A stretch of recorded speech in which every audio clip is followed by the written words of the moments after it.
A very warm welcome back to GlobeTrotting. If you are new to the channel, feel free to subscribe, it would certainly mean a lot. 777X is Boeing's flagship long-haul jet, which is expected to enter service in the coming years. However, while a promising type since the plane's announcement, it really has been anything but smooth sailing. Where are the problems with this plane? What are they? What has been customer reaction? And where does therefore the company sit with this plane in 2025? Well, Boeing launched the 777X in 2013.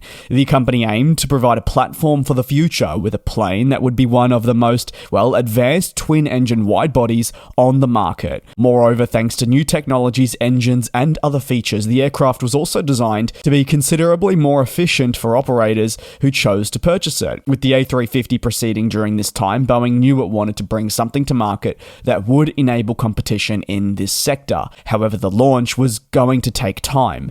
Nevertheless, the aircraft took longer than expected to come to market. From a passenger standpoint, the aircraft is expected to offer a wider cabin with larger windows, providing a smoother experience for long range, and all the other associated things that come with mitigating jet lag, which we've seen in some of planes such as the 787. Launched with two variants, the 777-9 and the 777-8 on a passenger front, the former has really been the planemaker's primary success, with the latter struggling, and the 777-9 is that one that accounts for the vast majority of orders and nowadays interest at all. Unfortunately, the 777-8 just can't get any firm interest and has received very little support from airlines right around the world. That theme will likely continue, similar to what the A330-800 has experienced, which obviously launched quite some time ago. The 777X has really though been impacted by the many problems that have taken place at Boeing, but also its own issues, from challenges to more. The last decade has just really presented concern after concern for the American manufacturer, which has then had a negative impact on almost every commercial airplane program that they go on to produce. Recent supply chain woes and obviously the labor shortages that occurred following the pandemic and strike action in 2024 have really affected the plane makers' output rates and limited production across key aircraft programs, but worse still, all these issues that I speak of have on several occasions forced key personnel to shift between programs. From a financial standpoint, there have been losses across the Boeing business, and this has just generally affected the trajectory of the programs, with the impact typically being a negative one. Boeing's 777X certification process has also been very complex, especially compared to previous maybe commercial airplane family launches. Now, you can really be in the camp of you totally agree that it should be more complex, and you might be in the camp where you feel like it is being overstated. I personally don't believe you can put a time or price on safety, and if we've seen anything from recent certifications is maybe there was too much leniency done on every account, and you need to tighten those things up. Fortunately, when you need to tighten up a certification process or any approval to begin with, and you're reassessing everything, it takes time. This is not just happening at the 777X, but we saw it most recently at the A321XLR. This was a plane that is now entering service, but it was delayed a year because there were new findings that emerged about safety concerns that needed to be rectified.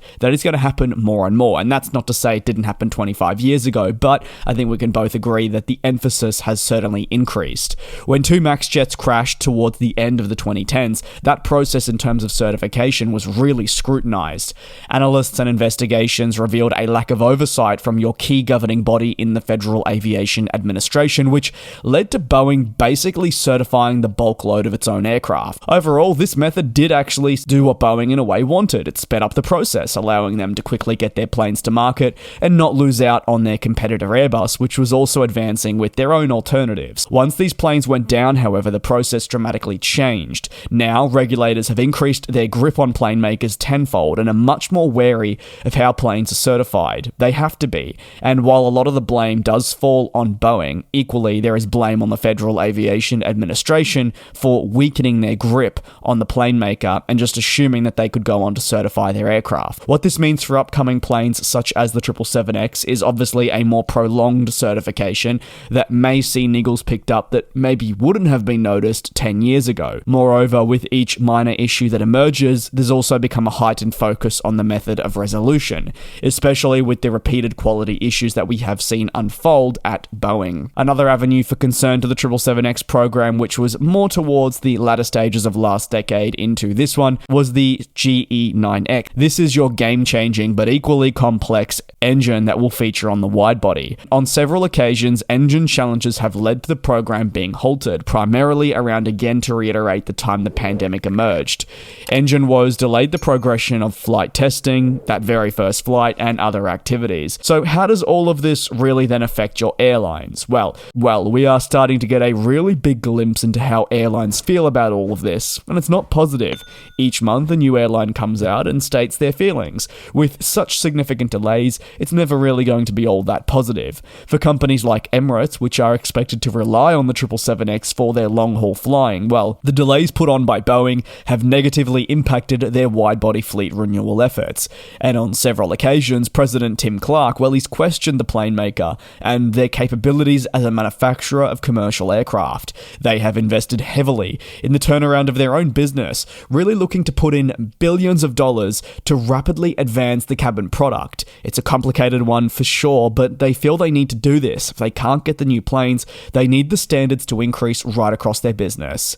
At worst, the airline did threaten to cancel aircraft orders over the delays. This tactic had no end product, but did occur on several occasions. What would come from all of this? Well, Emirates would go back and purchase more planes. So were their frustrations valid? I'm sure, while I'm not actually in the Emirates operation, I think it's hard to see why they would be happy with it. But you can very easily leverage those frustrations to get better terms on a new contract if you require new planes. Meanwhile, other airlines such as Lufthansa, Cathay Pacific, and ANA have most recently expressed their own disappointment in the delays taking place and the impact on their business. Everyone is affected in a different way. Analysts and onlookers perceive these frustrations as absolutely understandable, especially considering the lengths at which airlines have been seeking to take on the new plane, but their timelines for bringing the new jet on are continuously being pushed out. So, we now arrive at the conclusion. The 777X in 2025, it remains a bit of a curious one. Every time I feel personally that we're inching closer to the all-important approval, something happens. Or an airline begins questioning the plane and delays the entry into service. Remember, this was a plane expected to enter at the top of the decade. However, now, 5 years later, it still remains uncertified and is throwing curveballs at its operators. While Boeing remains targeting a first delivery in 2026, the thing is, airline customers are already preparing for this not to occur, which could result in additional delays that Boeing has yet to come out and publicly forecast. Emirates suggests that their first 777X will only be delivered in Q2 of 2027, so we're looking at the midway point, and this may even stretch into 2028. Other operators have not adjusted their forecasting, but they are beginning to also doubt the delivery timeframes. As for orders, the aircraft has actually seen its slump end. More and more companies are committing to the 777X, and you can expect that to continue. But obviously the biggest win on all parties would be this plane entering service, becoming a proven jet, and then no doubt the airlines will come flocking in, purchasing the plane. Keen to hear your take on the aircraft and some of the things that have been happening down below in the comments.